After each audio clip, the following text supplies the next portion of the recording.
एक पशुपति व्रत होता है और वो व्रत ऐसा है कि उस व्रत को 5 सोमवार करना चाहिए, कोई से भी 5 सोमवार, जिसमें तुम्हारी मर्जी पड़े। ऐसा कौन सा काम है जो पशुपति व्रत से नहीं हो सकता? जब पशुपति अस्त्र मात्र भगवान राम के तरकश में रखे होने पर लंकाधिपति रावण के प्राण निकल सकते हैं, तो जीवन का वो कौन सा सुख है जो पशुपति व्रत से प्राप्त नहीं हो सकता? बस उसका नियम है, 5 सोमवार करो, पहले सोमवार को करो चाहे दूसरे सोमवार को करो। जिस सोमवार को पशुपति व्रत करो, सुबह शंकर जी के मंदिर में जाकर पूजन करो, अर्चना करो, अभिषेक करो, वो थाली को लेकर वापिस घर में रख दो।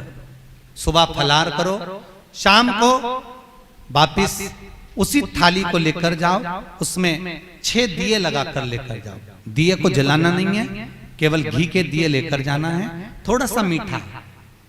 शिव महापुराण में, स्कंद पुराण में जो पशुपति व्रत बताया है उसका विधान, थोड़ा सा मीठा लेकर जाओ।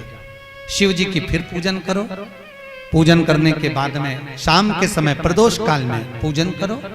पूजन करने के बाद बाबा भोलेनाथ की आराधना कर कर 5 दिए शंकर जी के सम्मुख में लगा दो। जो मीठा लेकर गए हो उसके 3 हिस्से कर दो, 2 हिस्से मंदिर में चढ़ा दो, 1 हिस्सा और 1 दिया थाली में रखकर पूजन करने के बाद वापिस लेकर आ जाओ। घर के दरवाजे की देहली पर राइट हैंड में सीधे हाथ पर जो दिया लेकर आए हो उस दिए को जला दो और अंदर जाकर जो प्रसाद लेकर आए हो 1 हिस्सा उसको पाकर फिर भोजन प्रसाद ग्रहण कर लो। ऐसे पशुपति नाथ के 5 व्रत होते हैं। ऐसा कौन सा कार्य है जो भोलेनाथ पूरा ना करता?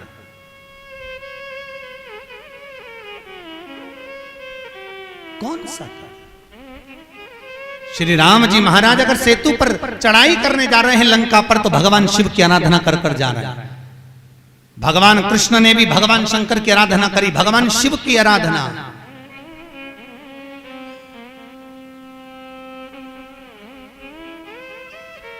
शिवर्चन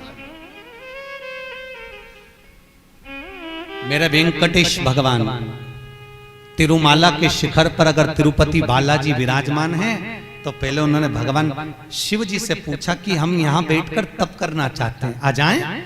भगवान शंकर ने कहा आओ, और तिरुमाला के शिखर पर बैठकर तप करो, साधना करो, आपकी मर्जी पड़े वैसे निवास करो। मेरे हरि, मेरे तिरुपति नाथ, मेरे बालाजी, मेरे वेंकटेश भगवान कहते हैं, मेरे नारायण कहते हैं, भोलेनाथ हम यहां तप करेंगे और दुनिया के लोग आएंगे तो क्या होगा? शंकर भगवान ने कहा चिंता मत करो, आप तिरुमाला के शिखर पर बैठकर तप करना, मैं कपिलेश्वर महादेव के रूप में बैठकर तुम्हारी रक्षा करूंगा। अगर आप तिरुपति गए होगे तो आपको मालूम होगा, ऊपर तिरुमाला में मेरे नारायण हैं, तो नीचे कपिलेश्वर महादेव में मेरे शंकर बैठकर रक्षा कर रहे हैं। नाथ द्वारा चले जाओ। जब श्री जी बाबा के ऊपर आक्रमण किया गया, भोलेनाथ जी के ऊपर जब श्रीनाथ जी के ऊपर जब आक्रमण किया गया, गोवर्धन नाथ जी की मूर्ति को खंडित करने का जब भाव आया, तब ब्रजवासियों ने शंकर भगवान को घास के पूले में दबाकर बैलगाड़ी में लेकर रात की रात भाग गए। और श्रीनाथ जी को लेकर जब भागे, सब दूर घूम लिए, श्री जी बाबा को कहां रखें, श्रीनाथ जी को कहां रखें। तब सब दूर घूमने के बाद मेवाड़ की भूमि में जब पहुंचे, तो शंकर भगवान से श्री जी बाबा ने कहा भोलेनाथ अब आप बता दो हम कहां रहे, बार बार घूम रहे हैं, कहां जाएं हम, किस जगह?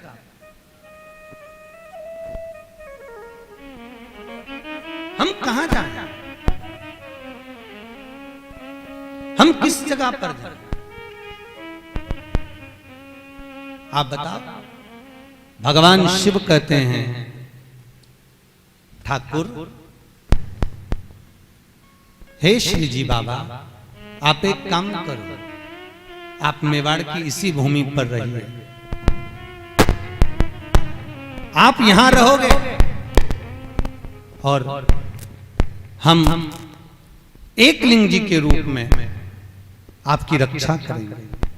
कभी आप नाथ द्वारा जाकर देखना, श्रीनाथ जी में श्री जी बाबा विराजमान है और उनके पास में एक लिंग जी के रूप में भगवान शंकर विराजमान। कोई ऐसी धरा, कोई ऐसी भूमि, कोई ऐसी जगह जहां शिव ना हो, हर जगह सर्वस्व विराजमान भोलेनाथ, सर्वस्व।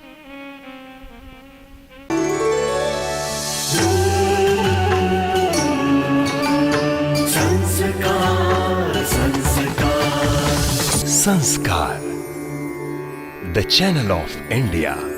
हमारी संस्कृति, हमारी विरासत।